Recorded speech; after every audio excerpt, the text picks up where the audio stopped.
Voilà, Shalom Bracha, bienvenue sur Torah de Vie.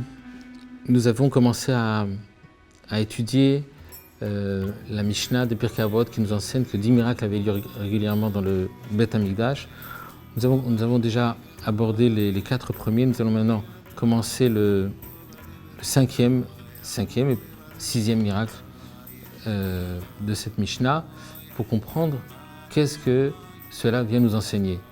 Le but n'est pas juste de nous faire savoir qu'il y avait des choses extraordinaires ou pour nous impressionner, mais le but ici surtout de nous donner un enseignement qui va nous accompagner dans notre avoda jour après jour. Donc le miracle nous dit comme ça, Lo chibu akshamim esh elatza maracha. Jamais les pluies n'ont éteint le feu qui était sur les bois de la plateforme de l'autel. Vous savez que dans le Beth Amikdash, il y avait un autel extérieur, c'est un peu Mizbeach HaChitzon, et cet autel était à ciel ouvert. Et sur cet autel, on devait brûler un certain nombre d'éléments, et il arrivait qu'il pleuve. À Jérusalem, il pleut, c'est pas rare. Et jamais la pluie n'a éteint ce feu. Alors effectivement, c'est un miracle extraordinaire. Lorsque la pluie tombe sur des flammes, ça éteint les flammes. Et là, le miracle avait lieu. Qu'est-ce que cela vient nous enseigner? On sait bien que l'eau et le feu sont toujours le symbole de deux antagonismes.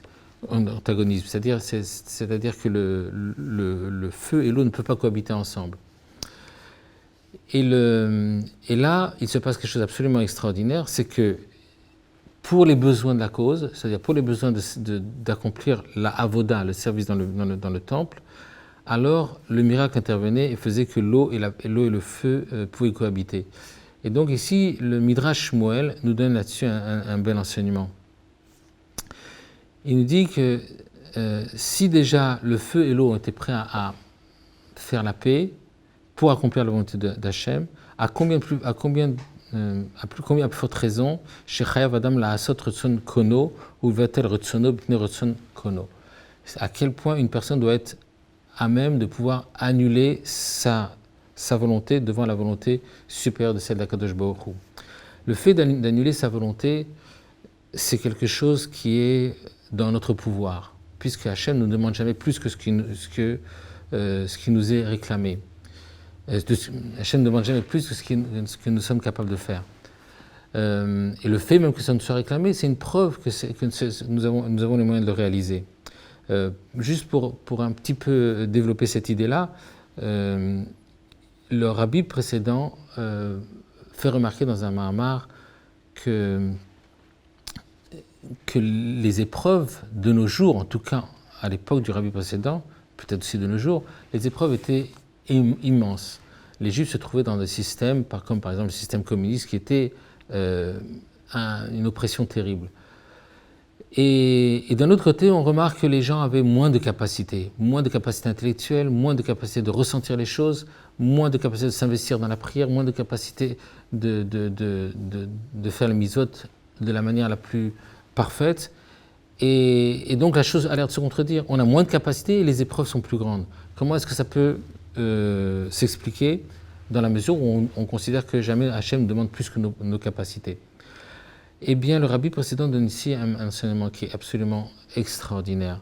Il nous dit que nos capacités sont moins grandes, mais notre koach habitul, notre capacité de nous effacer, de nous annuler devant la volonté d'Hachem, elle est plus grande. Et là-dessus, il nous donne un exemple. Vous savez que dans un corps humain, il y a des parties qui sont élevées, des parties qui sont moins élevées, des parties qui sont très basses. Comme par exemple, pour prendre un exemple simple, l'esprit, la tête, c'est ce qu'on appelle donc une partie très élevée. Par contre, les pieds, c'est une partie très basse. Vous savez, si on veut imposer à notre tête quelque chose, on a toujours beaucoup de mal. Faites l'effort, faites l'essai de faire une amida complètement sans que votre esprit s'évade à droite ou à gauche. C'est pas facile, ça va à droite, on est obligé de récupérer notre kavana, notre réflexion, à chaque fois pour pouvoir maintenir notre pensée sur le fait de notre prière. Donc l'esprit est quelque chose qui est très difficile à dompter. Par contre, les pieds, non. Si je dis à mes pieds, ok, on va à la choule ou on va au travail, on va à tel endroit, je n'ai pas besoin de leur dire 2 fois, ils le font. à partir justement du fait que les pieds sont très insensibles, alors leur capacité de s'annuler et de s'effacer, ces capacités sont encore plus grandes. Donc c'est ce que nous dit le rabbi précédent. Effectivement, nos capacités intellectuelles, spirituelles, émotionnelles sont moins grandes, mais la possibilité qui nous est donnée de pouvoir nous effacer, nous annuler devant la volonté d'Hachem sont beaucoup, beaucoup plus grandes, justement parce que nos capacités intellectuelles sont moindres par rapport aux générations précédentes. Et donc, il faut être conscient que même si parfois ça a l'air d'être trop difficile pour nous, mais nous en avons la capacité justement parce que nous sommes capables de nous braquer sur notre volonté, imprimer à notre esprit, à notre cœur une volonté et d'avancer et jusqu'à la réalisation de ce qui est attendu de chacun d'entre nous. Ça, c'est donc pour le 5e miracle. Maintenant, on va essayer d'expliquer le 6e miracle, qui ressemble un petit peu au précédent, mais on va voir qu'il y a un enseignement qui est un petit peu quand même nuancé. Et le 6e miracle nous dit comme ça, que l'onitzra ruach et amoudé hachan, jamais le vent n'a pu vaincre le amoudé hachan, c'est-à-dire qu'il y avait une colonne de fumée qui s'élevait du misbéach, et cette colonne de fumée, effectivement, elle allait jusqu'au ciel, et on sait qu'une colonne de fumée, c'est quelque chose d'extrêmement faible.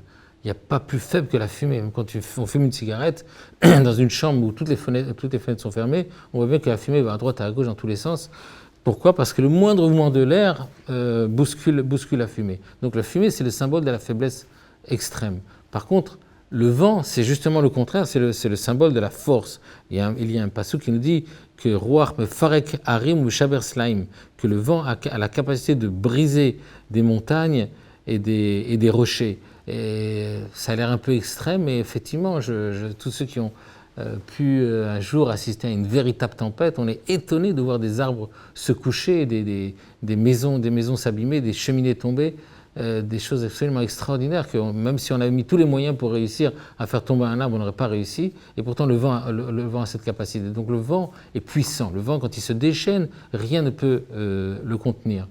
Le vent, c'est le symbole de la puissance, la fumée, c'est le symbole de la faiblesse. Mais à partir du moment où cette fumée, elle est réservée à ce qui est la sainteté et la volonté d'Akadosh Baruch Hu, cette fumée devient tout d'un coup plus forte que le vent lui-même.